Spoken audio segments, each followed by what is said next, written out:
À cette époque, des salariés du Reptile sont chargés de distribuer des vêtements à ces personnalités haut de gamme.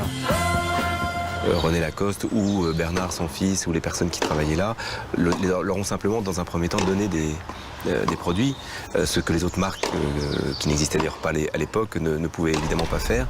Donc, dans l'histoire de la marque, c'est quelque chose qui est extrêmement important, c'est qu'elle a démarré comme ça.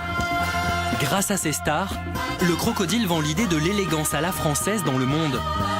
Et cela va permettre à la marque d'élargir ses cibles.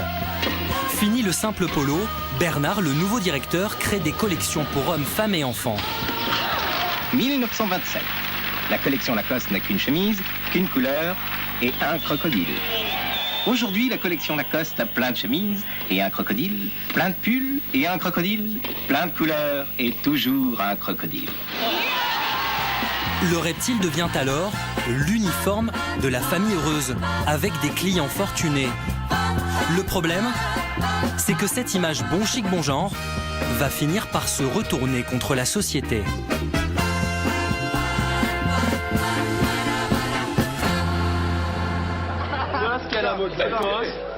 Car dans les années 90, un nouveau type de clientèle s'accapare le style bourgeois des polos au crocodile. Très loin des cours de tennis, le Reptile va rencontrer un succès inattendu auprès des ados de banlieue. Ils utilisent la griffe prestigieuse pour se mettre en valeur. Un phénomène qui a probablement débuté dans des studios de musique comme celui-ci.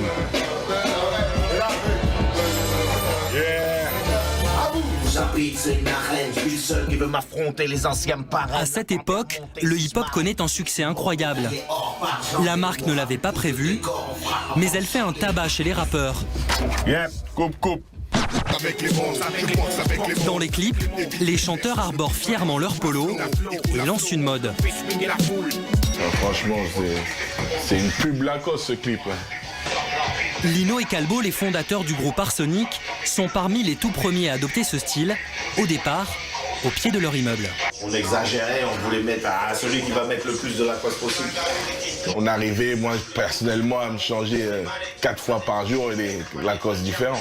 C'était une marque qui était en mode prestige, donc on était dans... Superstar dans le ghetto. Voilà, exactement, c'est ça l'esprit, superstar dans le ghetto.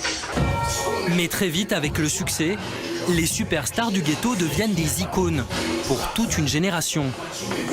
Dans nos concerts, c'était une avalanche de Lacoste. Voilà. Comme tu vas au stade, voir ton équipe jouer, PSG, Marseille, Lyon, et ben t'as le maillot, et ben quand les gars venaient au concert d'Arsenic, ils avaient leur polo Lacoste, leur casquette.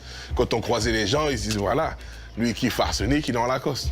Tout comme les tennisman, les acteurs ou les politiques, Lino et Calbo deviennent eux aussi des ambassadeurs du Reptile, mais cette fois, malgré lui. C'est un catalogue, même à l'époque, on nous appelait les crocodiles.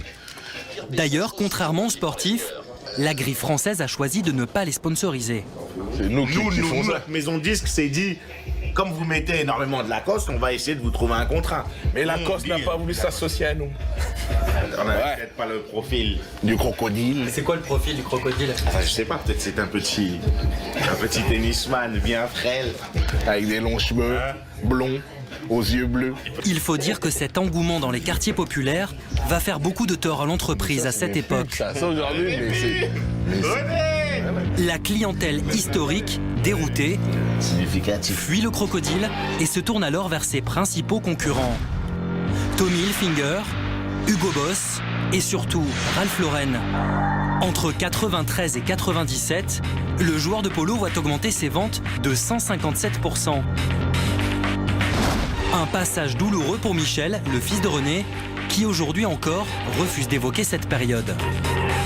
Le polo a été porté par des jeunes dans les cités, etc. Est-ce que c'est quelque chose qui se détachait un petit peu de l'image de sportif chic? Joker. Le truc des banlieues, moi je veux pas m'embarquer là-dedans. C'est donc l'homme du marketing, Christophe Chenu, qui est chargé de décrypter ce phénomène. C'était une appropriation de la marque par les banlieues, le rap, à laquelle la marque n'était pas préparée à l'époque. Donc il a fallu que la marque, effectivement, s'adapte à cet événement qu'elle n'avait pas sollicité d'elle-même. Pour reconquérir sa clientèle BCBG, à cette époque, la compagnie décide de réagir. Elle veut redevenir l'emblème du chic à la française. Pour ça, elle va tenter de se faire passer pour une enseigne de haute couture.